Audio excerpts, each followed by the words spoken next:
welcome to this problem walkthrough.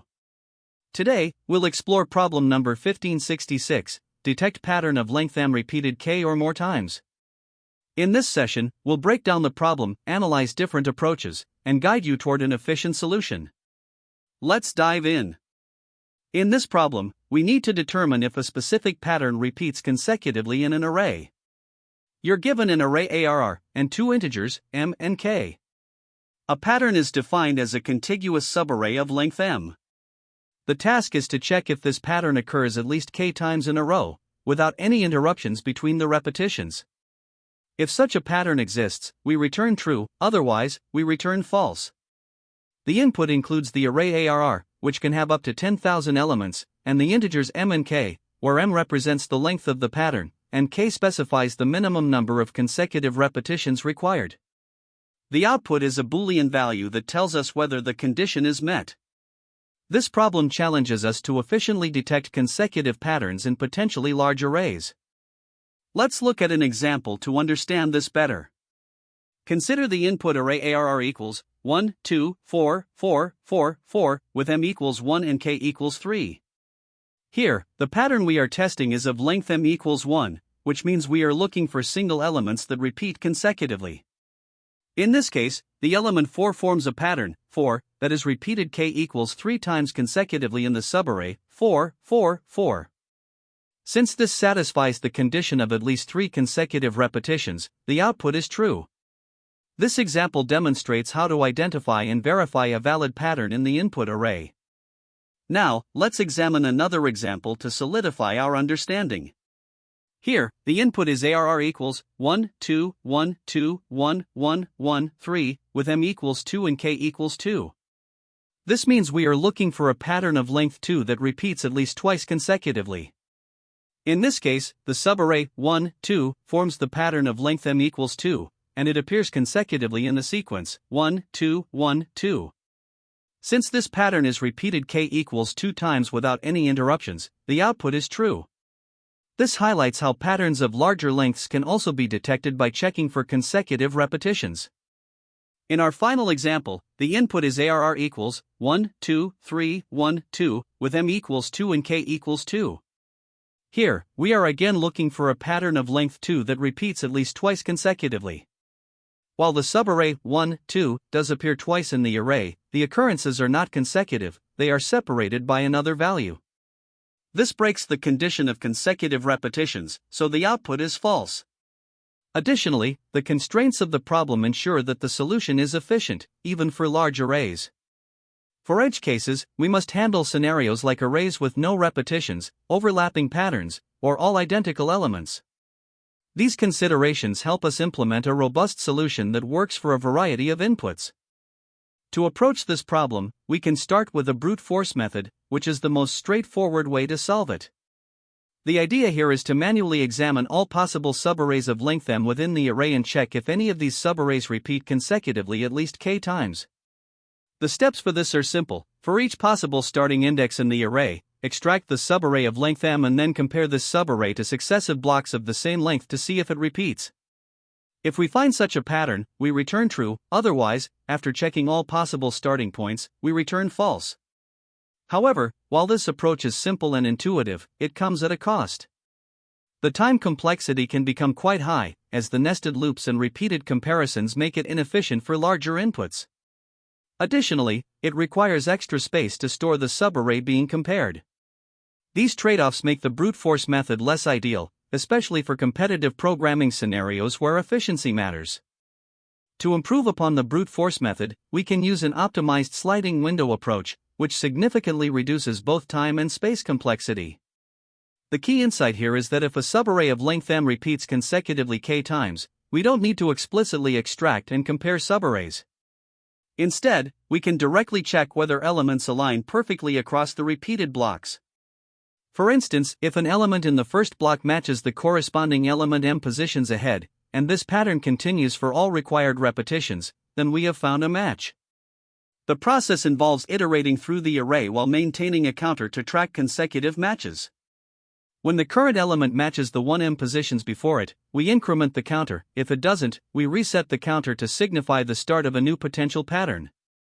Once the counter reaches the threshold that indicates k repetitions, we confirm a pattern exists and return true. This approach avoids redundant comparisons and extraction, making it much faster and more efficient. The sliding window approach is highly efficient in terms of complexity. Its time complexity is linear, O(n), because we only traverse the array once, checking each element relative to its position m steps back. This eliminates the need for nested loops, which were a major drawback of the brute force method. Additionally, the space complexity is O(1), as we only need a few variables, such as the counter, to keep track of matches, without requiring extra memory for subarrays. While this method is fast and space efficient, it is designed specifically for detecting consecutive patterns. This focus on consecutive repeats simplifies the problem but means the approach would not work for more general cases where patterns are non-consecutive. Despite this limitation, the sliding window method is well suited to the constraints of this problem and is a significant improvement over the brute force solution. Given the considerations, we chose the optimized sliding window approach as our final strategy. This method stands out due to its efficiency and scalability. By avoiding nested loops and redundant comparisons, it achieves linear time complexity, which is ideal for larger inputs and competitive programming scenarios. The sliding window approach leverages the structure of the problem, focusing on consecutive m-length patterns, to deliver a solution that is both clear and performant. While the brute force approach was simpler to understand, its inefficiency and poor scalability made it impractical for real-world use cases, especially with larger arrays. Overall, the sliding window approach strikes the perfect balance between clarity, efficiency, and scalability, making it the best choice for solving this problem effectively. The problem asks us to determine if there is a subarray of length m in the given array ARR that repeats consecutively k or more times. A subarray is a contiguous sequence of elements within the array, and these repetitions must occur one after another without any interruptions. To solve this, we first explore the brute force approach. The intuition behind this method is straightforward: systematically check all possible subarrays of length m and verify if each one repeats consecutively k times. While this approach is computationally expensive, it ensures that every possibility is thoroughly examined, guaranteeing correctness. To begin, we validate the input: the array must not be empty, and both m and k must be positive integers. Additionally, we check that the product of m and k is less than or equal to the length of the array, as this ensures there are enough elements to form the required repetitions. Once the input validation is complete, we proceed by iterating through all possible starting points in the array for a subarray of length m that could potentially repeat k times. At each valid starting index I, we extract a subarray of length m, referred to as the pattern. This subarray represents the potential repeating sequence we need to check. To verify if the extracted pattern repeats consecutively k times, we initialize a flag called is_repeated and set it to true. Then, we use an inner loop to compare subsequent slices of the array with the extracted pattern. Specifically, for each repetition index j from 1 to k1, we extract the next slice of length m and compare it with the pattern. If any of these slices do not match the pattern, we set is_repeated to false and break out of the loop early, as further checks are unnecessary. If the pattern successfully matches all k repetitions, we immediately return true, indicating that a valid repeating subarray exists. If no such subarray is found after all iterations, we return false, signifying that no solution exists within the given input. This brute force approach, while simple, systematically explores every possibility to ensure correctness.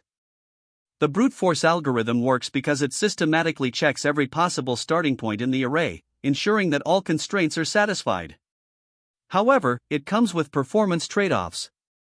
The outer loop iterates over n m*k plus 1 starting points, where n is the length of the array. For each starting point, the inner loop performs up to k comparisons, and each comparison involves slicing and matching subarrays of length m. This results in a time complexity of approximately O(n m*k*k*m. While this guarantees correctness, it may be inefficient for large inputs. Several edge cases must also be considered. For example, if the array has fewer than m*k elements, we can immediately return false, as it's impossible to form the required repetitions. If k equals 1, any subarray of length m satisfies the condition, so we simply check if m is less than or equal to the length of the array. Lastly, if all elements in the array are identical, we only need to verify that the array contains enough elements to meet the m*k requirement. Efficient subarray extraction and pattern matching are achieved using Python slicing, which operates in O(m) time for each slice. To optimize the brute force approach, we can implement several improvements. First, we can utilize early exits during the inner loop comparisons. If we detect a mismatch at any point, we immediately exit the loop and skip further checks for that starting index, saving unnecessary computations. Additionally, once we find a valid repeating subarray, we can exit the entire algorithm early and return true, as no further iterations are needed.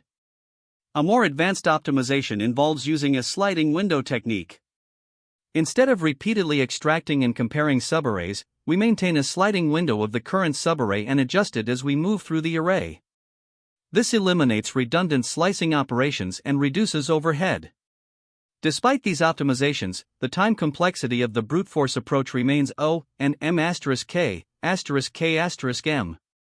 The space complexity, however, is minimal, as we only store the current subarray being matched, which requires O(m) space. These optimizations help improve the efficiency of the brute force method, particularly for larger inputs. Let's walk through an example to see the algorithm in action. Consider the input array ARR equals 1, 2, 4, 4, 4, 4, 4, 4, with m equals 2 and k equals 3. We start by examining subarrays of length m. At index I equals 0, we extract the subarray 1, 2. This subarray does not repeat consecutively, so we move on. At index I equals 1, the extracted subarray is 2, 4, which also does not repeat consecutively. At index I equals 2, the subarray 4, 4 is extracted. We then check for k equals 3 consecutive repetitions of this subarray. The slices 4, 4, 4, 4, and 4, 4 all match perfectly, satisfying the condition. As soon as we confirm this, we return true. This example demonstrates how the algorithm identifies a valid repeating subarray by systematically checking each starting point and verifying the repetitions. This code provides a solution to the problem of detecting whether a pattern of length m repeats consecutively k or more times in an array ARR. We define the function contains pattern inside the solution class. The function receives the array ARR, the length of the pattern m, and the minimum number of repetitions k. Step-by-step explanation. 1. Outer loop. The outer for loop iterates through the array, stopping at an index where a subarray of length m*k can no longer fit. This ensures we only consider valid starting points for a pattern. 2. Pattern extraction. At each index I, the code extracts the subarray of length m starting at that index. This subarray, stored in the variable pattern, is the candidate for repeated checks. 3. Validation loop. The inner for loop checks if the extracted pattern repeats consecutively k times. It does this by comparing each subsequent segment of length m with the original pattern. If any segment doesn't match, the validation fails, and we break out of the inner loop. For early return, if is_valid remains true after the inner loop, it means the pattern repeated k times consecutively, so we return true immediately. 5. Final return. If no pattern satisfies the condition after completing all iterations, the function returns false. Complexity analysis. Time complexity. The outer loop runs approximately n iterations, where n is the length of ARR. For each starting index, the inner loop performs up to k comparisons of length m.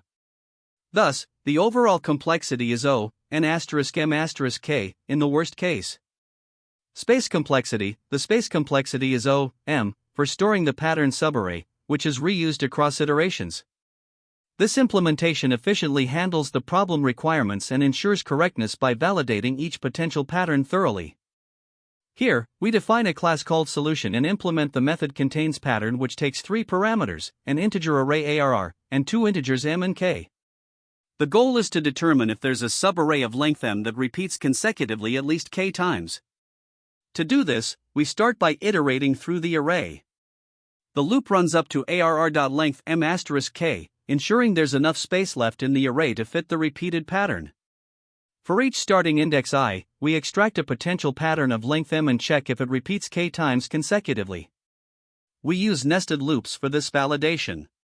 The outer loop iterates k times to account for each repetition, while the inner loop compares elements within the pattern.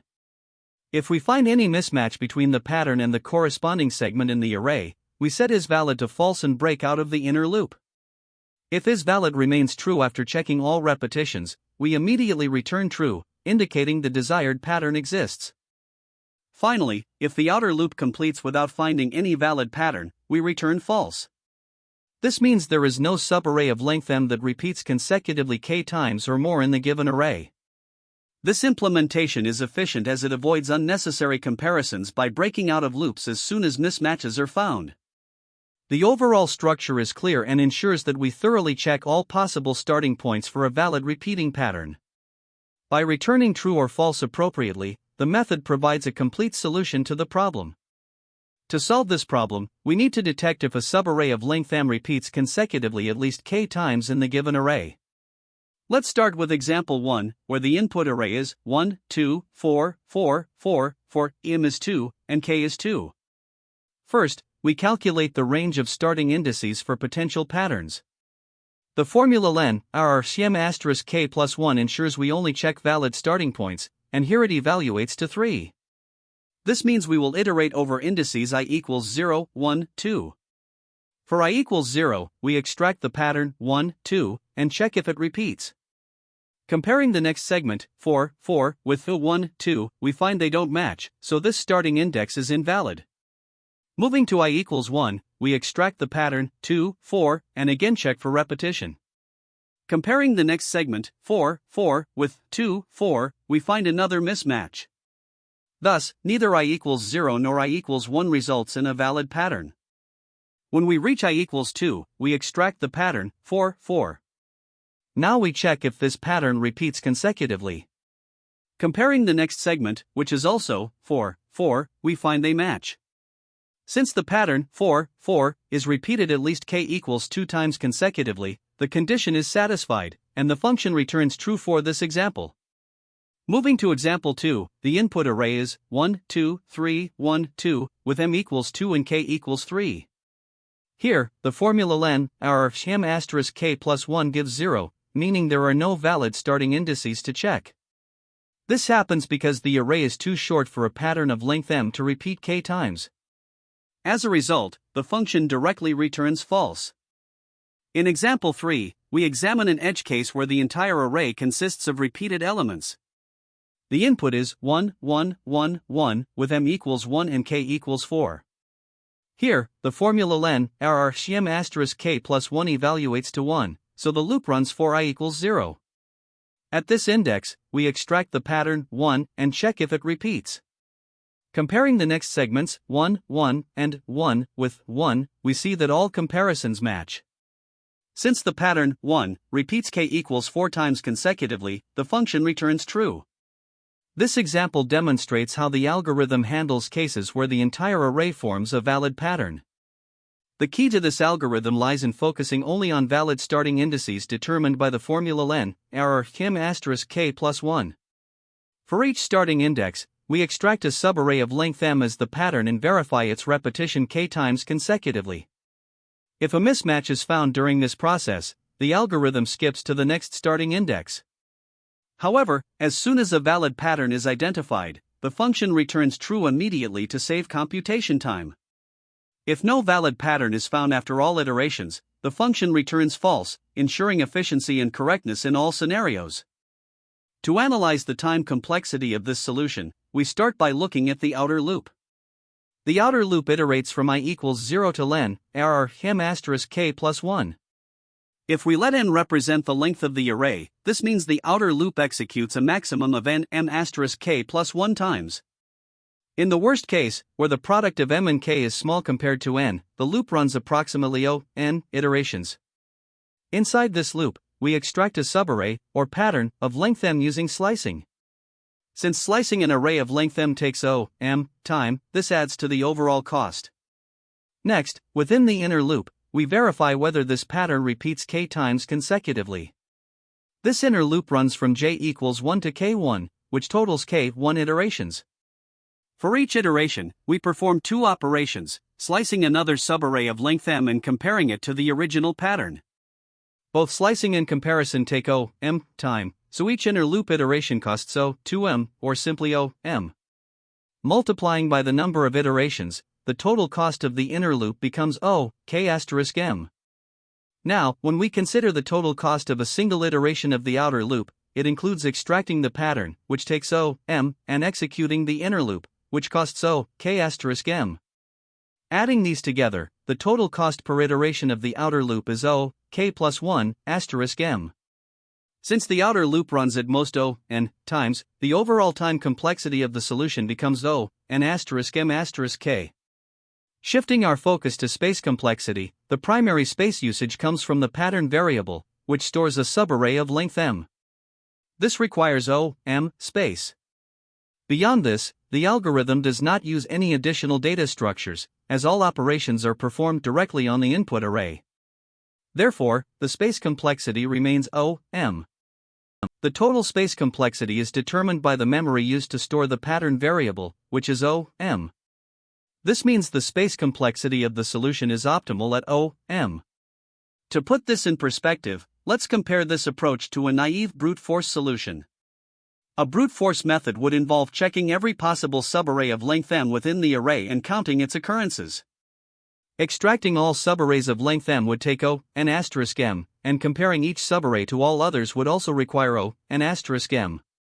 As a result, the total time complexity of the brute force approach would be O(n²*m).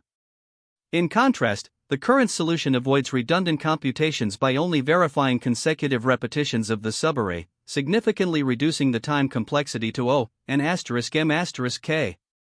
The efficiency of the solution can also be better understood through case analysis. In the best-case scenario, the pattern is found early in the array, allowing the outer loop to exit prematurely. This results in a time complexity lower than O(n*m*k).